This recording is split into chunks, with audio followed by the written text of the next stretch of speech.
क्या है ना, यहाँ तक कि जो एसपी है ना, उसका भी एट्रोसिटी एक्ट के मामले में ये नजरिया रहता है कि ये जो एफआईआर है झूठी रहती है, और ये एफआईआर दर्ज इसलिए होती है क्योंकि इसमें इनको रात राशि मिलता है। ठीक है ना, ये बातें खुद यहाँ पे हमारे यहाँ पे एक गौरव सिंह राजपूत करके एक एसपी है, उनके खुद से मुंह से हम लोगों ने सुनी है ना। मतलब उनको उन्होंने स्पष्ट ये बोला कि यार ये एफआईआर के मामले है ना, जो जितने भी एट्रोसिटी के मामले होते हैं, ये लोग जबरदस्ती के झूठे मामले बनाते हैं, और ये इसलिए करते हैं कि इससे इनको जो है रात राशि मिलती है।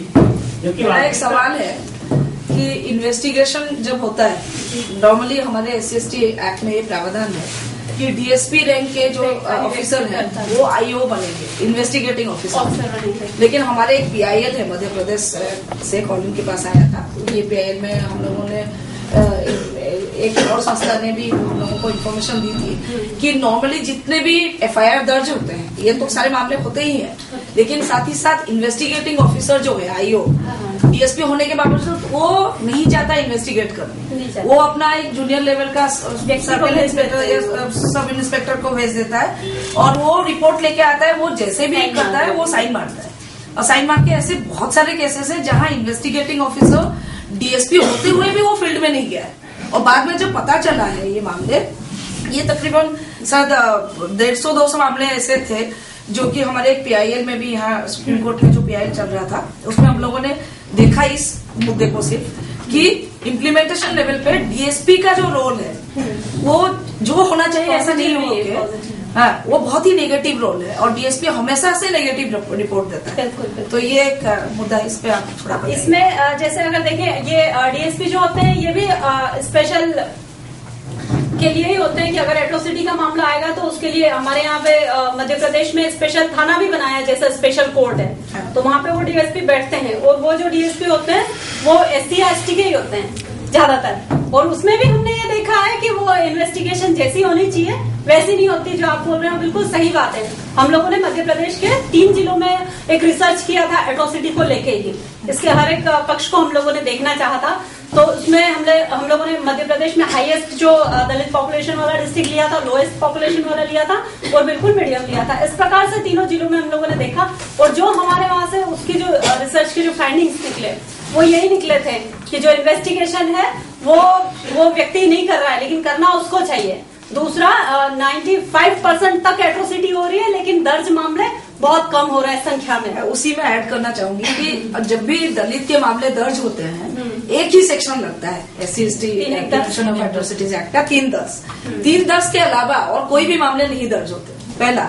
दूसरा ये है कि 310 भले ही लागू हो, लेकिन पब्लिक स्पेस और पब्लिक के प्रेजेंस, ये दोनों क्लोज को लेके जजेस बहुत सारे आर्गुमेंट करते हैं। तो उसमें कभी आपने फेस किया? हाँ, हम लोगों ने जैसा आपने बताया 3-1-10, हाँ। तो वो अगर महिला के साथ छेड़छाड़ भी की तो 3-1-10 लगा देंगे, जबकि लगाना 3-1-11 चाहिए उनको। अगर बाउंडेड लेबर का मामला आया तो 3-1-6 लगानी चाहिए उनको, और 374 IPC की लगानी चाहिए, लेकिन वो लगाते 3-1-10 है कि ये जाति सूचक अपमान हुआ इनका, बस इस प्रकार से देखते हैं वो।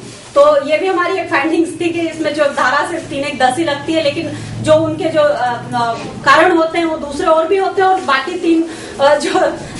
3-1 से 14 तक की धारा है उनका भी यूज कर सकते हैं। तो FIR जब दर्ज करते हैं आप ये सब इंश्योर करते हैं? हम करते हैं। हम जो ये नेशनल लेवल तक जो हमारा आवेदन आता है पीड़ित की तरफ से, हम लोग भिजवाते हैं कि ये जो मामला है ये धारा 3-1-4 का मामला है, किसी दलित को पट्टे की जमीन मिली है, उसको उसने बेकब्जा कर दिया है, तो वो उसके लिए है धारा। तो आप 3-1-10 में उसको कैसे लगा रहे हैं? इसमें सही धारा हमने जो बताया था ना आपको कि एक एडवोकेसी वाला इसमें हम लोग रखते हैं 3 महीने में, उसमें हम वही देखते हैं कि इसमें सही धारा IPC की जुड़ी है कि नहीं जुड़ी। उसमें अगर 325 की उन्होंने 323 जोड़ दिया तो हमारा केस कमजोर कर दिया। अगर मान लो 3-11-12 का मामला है ना, अगर ये जमीन का मामला है तो जमीन तो वैसे ही बहुत बड़ा, और वो 3-1-10 उसमें लगा रहे हैं, तो फिर क्या होगा? तो उन धाराओं को हम लोग उसमें कोट करते हैं कि ये धारा का मामला है, ये मामला बना था, आपने गलत धारा जोड़ी है, तो ये धारा इसमें जुड़वाइए। और हम उसमें कहीं हद तक गए भी और हम लोग सफल भी हुए। जैसे बाउंडेड लेबर के लिए एक मर्डर का केस आया था, बाउंडेड लेबर की मर्डर कर दिया था, और उसमें उन्होंने उसको बनाया आत्महत्या, कि वो जो बाउंडेड लेबर था उसने आत्महत्या कर ली है, लेकिन उसको बहुत एडवोकेसी करने के बाद हम लोगों ने उसमें एट्रोसिटी एक्ट की धारा 325 जुड़वाई थी।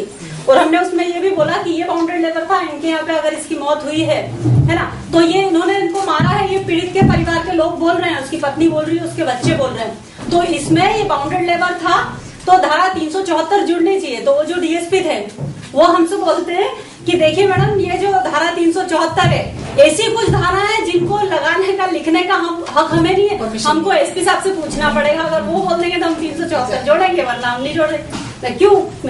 हमको पता था, क्योंकि हम आरटीआई से पूरा जानकारी लिए थे कि कोई बाउंडेड लेबर नहीं है। अगर वो 374 इधर लिखेंगे तो वो वहां प्रूव हो जाएगा बाउंडेड लेबर है इनके यहाँ पे। तो ऐसा रहता है, इसलिए नहीं लगाते वो लोग ये धारा। लेकिन हम लोग, हमारी जो एडवोकेसी, उसमें हम लोग ये डालते हैं कि नहीं, ये इस धारा का मामला बनता है, आप ये जोड़िए, और उससे अगर जो प्रभावी धारा है उसको जुड़वाने की हम लोग बिल्कुल कोशिश करते हैं।